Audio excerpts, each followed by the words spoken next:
And that's a 15-year felony. So if you are found guilty by a jury, you can go to prison for up to 15 years. So Mr. Musgrove, I know where you're going with this, and none of that is valid. None of that is law. I'm not the all caps name. Of course. None of that is valid. None of that is law. You are standing in my courtroom. I have jurisdiction over you. Still a crime. Still a crime. But I'm not still a corporation. I'm a living person. Yep, and that's why you're standing in front of me. If you were dead, the case would be dismissed. All right, folks, let's dive straight into this courtroom circus. So, we start off with the judge trying to make sense of what's going on. Mr. Daggermar, the public defender, is basically standing by, waiting to see if his client, Mr. Musgrove, wants to represent himself. And right away, you can tell this is about to go downhill fast. The judge asks, "Mr. Musgrove, are you asking to no longer have counsel represent you?"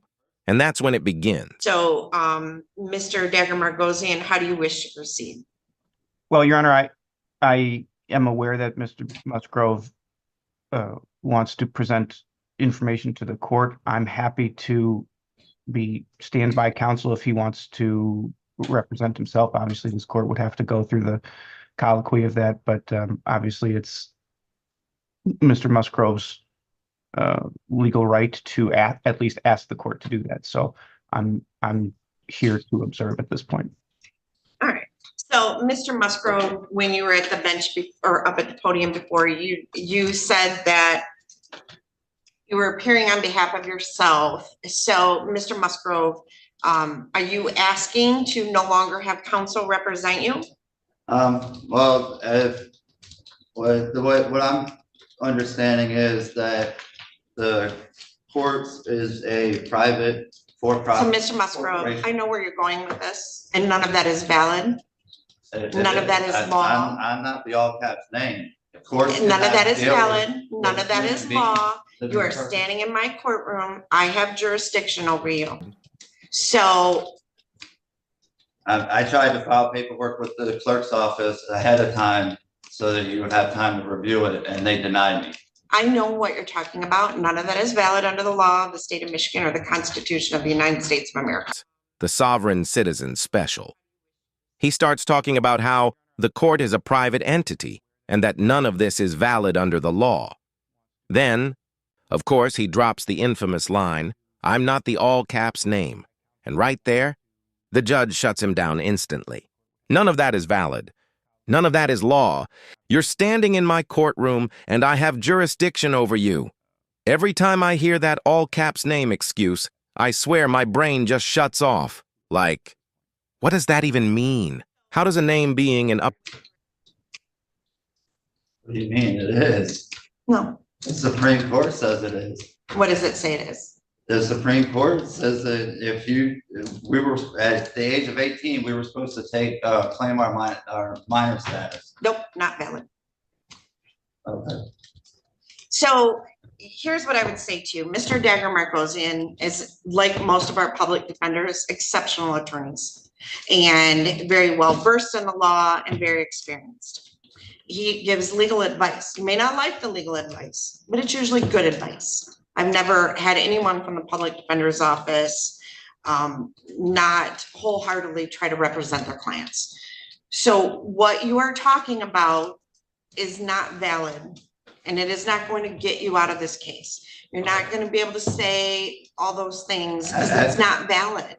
Everyone involved in this court case has a financial interest in the case. I don't have a financial interest in your case. I get paid by the state of Michigan, whether you plead, whether it gets dismissed. I don't make any money off you. We have budgets. The court system is not a profit generating revenue. We are here to represent people so that people who are charged with crimes are protected. People who are victims of crimes are protected. And that's why we have all in order for there to be a crime, there has to be a victim. There is no. Well, there is a victim in this case. The victim would be the company. You are charged. I can't face actually. Just hold on. So your crime that you are charged with, which you are innocent as of this time, let me grab the right file, is failure. Oh, this is let me see. This is an embezzlement charge. So you are charged in count one with embezzlement 50,000 or more, but less than 100,000. that being an agent, servant, or employee of Hardwoods of Michigan Industries did convert to your own use without the consent of your employer or principal, industrial tools and equipment in the amount of $68,938.40 or money or equipment.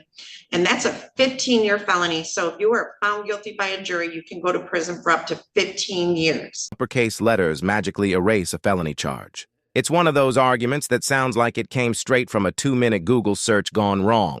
Honestly, if they really believe the court has no authority, I almost wish they'd just not show up at all. It'd save everyone time, money, and oxygen. But nope, this guy doubles down. He says the Supreme Court supports his nonsense. The judge gives him a chance to clarify, and surprise, it doesn't. She cuts him off again. Nope, not valid.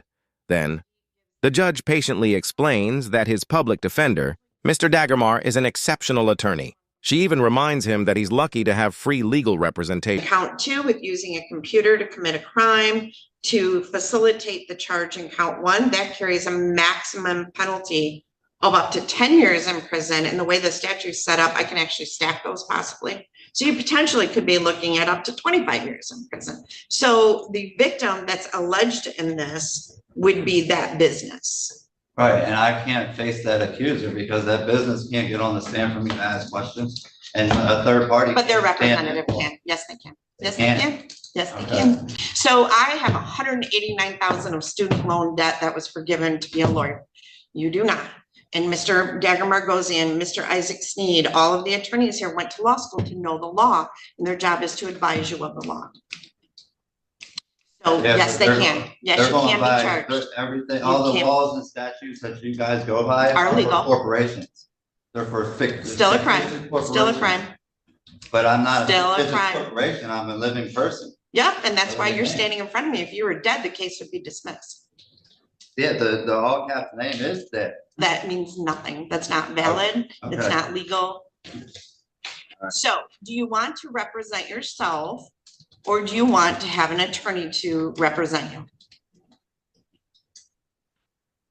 I need some time to think. Okay, so I'm gonna set this for another pretrial on March 20th at 8:30 in the morning. And Miss Adams, could I get a notice of hearing for Mr. At all. But this guy, he's too far down the rabbit hole to hear any of it. And then the big reveal drops. The judge reads out his charge. Embezzlement of between $50,000 and $100,000. Allegedly, this man took over $68,000 in tools and equipment from his employer. That's a 15-year felony. 15 years. Yet this man is standing here arguing about capital letters. You can practically feel the judge's patience evaporating with every word. But here's the best part. There's still another count waiting for him. The judge continues, count 2, using a computer to commit a crime. That one can carry up to 10 more years. And she even reminds him that if things go badly, those years could stack. So now, he's possibly staring down 25 years in prison. But does that wake him up? Of course not. He tries to pull another classic move. The victim's a company, so I can't face my accuser. The judge doesn't even flinch. Yes, you can. Their representative can testify. She's calm, professional, but you can tell she's fighting back the urge to roll her eyes into next week. And just when you think it can't get more absurd, he says, I'm not a corporation, I'm a living person.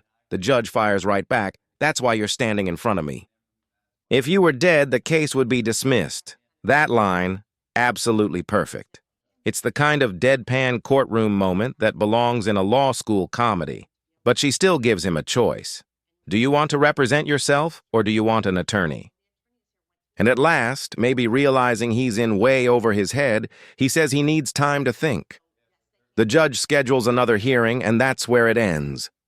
But honestly, this guy needs more than time to think. He needs a reality check. Because if he keeps walking into court with this all-caps nonsense, he's not just going to lose his case, he's going to lose years of his life. Judges hate sovereign citizen antics, and this hearing is exactly why. Every minute of that nonsense wastes time that could have gone to someone who actually needs the court's help. I mean, be honest. How many brain cells did you lose listening to this? Because I felt mine packing up halfway through, At this point, I wouldn't be surprised if the judge just keeps a permanent chair ready for him in that courtroom. He's earning it. But what do you think? Is this one of the more tame sovereign citizens you've seen?